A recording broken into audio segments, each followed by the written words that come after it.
हरियाणा में हिंसा लगातार जारी है और अब जब भी यह हिंसा काफ़ी ज़्यादा बढ़ गई है तो आम आदमी पार्टी की तरफ से सदन में इस मुद्दे को उठाने की मांग की जा रही है। हमारे साथ आम आदमी पार्टी के राज्यसभा सांसद डॉक्टर सुशील गुप्ता हैं, जिन्होंने एक नोटिस भी दिया है शॉर्ट ड्यूरेशन डिस्कशन का। सर, आप लगातार मांग कर रहे हैं, कल भी आपने मांग की थी, आज भी मांग की है कि इस पर चर्चा होनी चाहिए, मणिपुर के साथ अब हरियाणा की भी बात होनी चाहिए।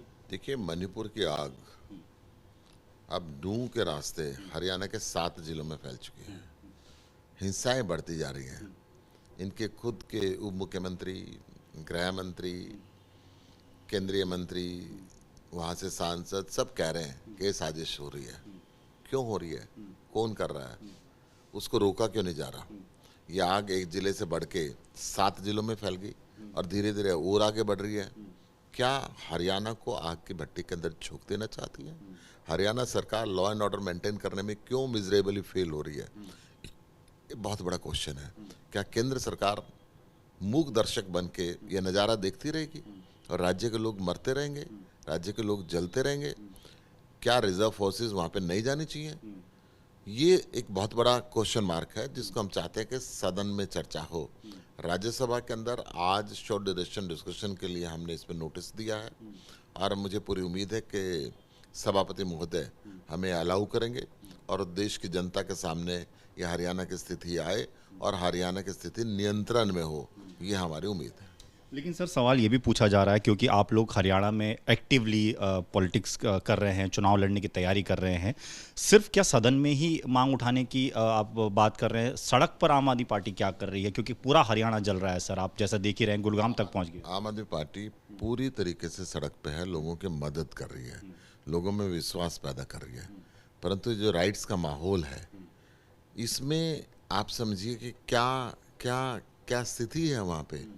लोग डरने लगे हैं, लोग घर से बाहर निकलते हुए डरने लगे हैं। आम आदमी पार्टी गुड़गांव के अंदर पूरी एक्टिव तरीके से लोगों को मोटिवेट कर रही है कि हम इन घटनाओं में ना पड़ें। हमने शांति बनाए रखने का अपील की है। हमारे राष्ट्रीय संयोजक अरविंद केजरीवाल जी ने भी शांति बनाए रखने की अपील की है।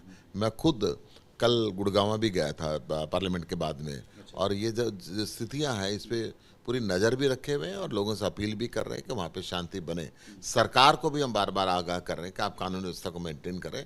कानून व्यवस्था को इस तरीके से फेल कराना उचित नहीं है। लेकिन सर, अब सवाल ये उठने लगे हैं कि हर राजनीतिक पार्टी वोट बैंक की राजनीति करती है, इस वजह से लगातार ये हिंसा भड़क रही है, शांत नहीं हो रहा है माहौल। लगता नहीं कि सभी पार्टियों को बैठकर मिलकर इसका कुछ निष्कर्ष निकालना चाहिए, सरकार से बात करनी चाहिए? वो सब होता हुआ नहीं दिख रहा है। सरकार को तो हम लगातार निवेदन कर रहे हैं। सरकार सुनती किसकी है? मणिपुर में क्या सुनी?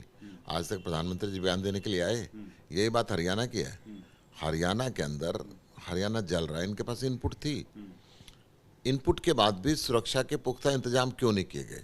सबसे बड़ा क्वेश्चन ये आता है। और जब घटना घट गई तो उसको क्यों बाकी जिलों में बढ़ने के लिए छोड़ दिया गया? कम से कम तब तो सरकार को जाग ही लेना चाहिए था। जब व्यक्ति मर गए, वाहन जल गए, लोग बिल्कुल एक दूसरे के सामने आ गए, पत्थर चल गए, तलवारें चल गई, डंडे चल गए, उस समय तो सरकार तब भी नहीं उठेगी तो कब उठेगी? ये आधा हरियाणा के अंदर आग फैल चुकी है। क्या पूरे हरियाणा को जलने का इंतजार कर रही है? खट्टर साहब के सोचना पड़ेगा, कानून व्यवस्था क्यों नहीं मेंटेन कर रही है? आपकी प्राइमरी ड्यूटी है। हरियाणा की जनता ने इसलिए आपको मैंडेट दिया था कि हरियाणा में पीस रहे। या आप बेरोजगारी की तरफ से ध्यान हटाना चाहते हैं, आप शिक्षा की तरफ से ध्यान हटाना चाहते हैं, आप शिक्षण संस्थाओं की तरफ से ध्यान हटाना चाहते हैं, आप किसान की बेहाली पे ध्यान हटाना चाहते हैं? क्या ये ध्यान हटाने का मुद्दा है? क्या ये 2024 के लिए तैयारियां हैं? नहीं, हरियाणा ऐसे जलेगा नहीं। हरियाणा एक शांतिपूर्ण प्रदेश है और हमेशा रहा है। हरियाणा को आगे बढ़ना है, इस धर्म जाति के भेदभाव के चक्कर में नहीं पड़ना है। ये लोगों से हमारी अपील है और करबद्ध प्रार्थना भी है। सर, एक दूसरा सवाल ये है कि मणिपुर में जो डेलीगेशन गया था विपक्ष का, उसमें आप भी थे आम आदमी पार्टी की तरफ से। आज राष्ट्रपति द्रौपदी मुर्मू से आपने मिलना है, मुलाकात करनी है, उनको अपनी रिपोर्ट सौंपेंगे। क्या तैयारी है रिपोर्ट में? किस तरीके की बातें आप राष्ट्रपति के सामने रखेंगे और क्या मांग करेंगे राष्ट्रपति? मणिपुर की वर्तमान जो हालात है उससे राष्ट्रपति जी को अवगत कराएंगे। मणिपुर जल रहा है। मणिपुर में 60,000 से ऊपर घरों को तोड़ दिया गया है, नेस्तनाबूद कर दिया गया है। 3 मई से इंटरनेट बंद है, बैंक बंद है, कैश क्राइसिस हो गया है। वहाँ पे खाने का सामान की दिक्कतें हो गई हैं। प्रेग्नेंट महिलाएं, छोटे बच्चे, वृद्ध रिलीफ कैंपों के अंदर रह रहे हैं। वहाँ पे मेडिसिन नहीं पहुँच रही हैं। पहाड़ के लोग वैली में नहीं आ पा रहे, वैली के लोग पहाड़ पे नहीं जा पा रहे, आपस में अविश्वास पैदा हो गया। सरकार पूरी तरीके से कानून व्यवस्था मेंटेन करने में फेल हो चुकी है। स्कूली छात्रों की शिक्षा बंद है, वो स्कूल नहीं जा पा रहे हैं। उच्च शिक्षा, मेडिकल शिक्षा, इंजीनियरिंग शिक्षा, सभी किस्म के विद्यार्थी डर रहे हैं। जहाँ यूनिवर्सिटी खुली भी है तो वहाँ पे भी विद्यार्थी नहीं जा पा रहे हैं कि कोई मारे ना, कोई पीटे ना, कोई हत्या ना कर दे, कोई रेप ना कर दे। बहुत बुरी स्थिति है, पूरा मणिपुर टेंस में है। सभी समुदाय के लोग अब सरकार के ऊपर से विश्वास खो चुके हैं। और इससे बुरी बात यह है कि पुलिस से भी विश्वास उठ गया और अर्धसैनिक बलों से भी विश्वास उठ गया। ये विश्वास कायम करें, प्रधानमंत्री जी आए, पार्लियामेंट के अंदर बोलें मणिपुर के लोगों को, ताकि विश्वास हो कि भारत के प्रधानमंत्री उनकी सुरक्षा के लिए चिंतित हैं।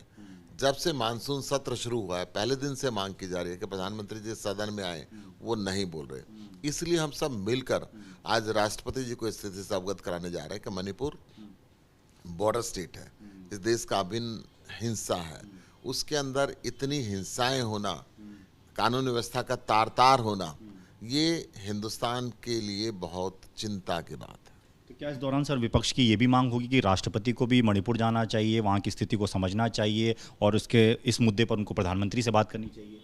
ये तो जरूर है कि प्रधानमंत्री जी को वो बात करें, प्रधानमंत्री जी संसद में आए, देश के सामने मणिपुर की स्थिति को रखें, मणिपुर का क्या उपाय उन्होंने सोचा है, मणिपुर में शांति बनाने का क्या तरीका उन्होंने मुख्य मांग होगी कि वो प्रधानमंत्री से बात करें। बिल्कुल हम चाहेंगे कि वो बात करें। एक सवाल सर ये भी है, क्योंकि आप राज्यसभा मेंबर भी हैं, नंबर गेम जिसकी बात हो रही थी, जो दिल्ली सर्विसेज बिल जो आ रहा है, नंबर गेम में अब कहीं ना कहीं आम आदमी पार्टी पिछड़ती हुई नजर आ रही है, क्योंकि बीजेडी ने भी समर्थन कर दिया, वाईएसआर पहले ही कर चुकी है, तो आंकड़ा जो है वो सर फिट नहीं बैठ रहा। आप कैसे रोकेंगे? मुझे पूरा विश्वास है कि जो लोग लोकतंत्र के अंदर विश्वास रखते हैं वो अपनी आत्मा की आवाज़ पे वोट देंगे और ये बिल राज्यसभा में गिरेगा और भारतीय जनता पार्टी को मुंह की खानी पड़ेगी।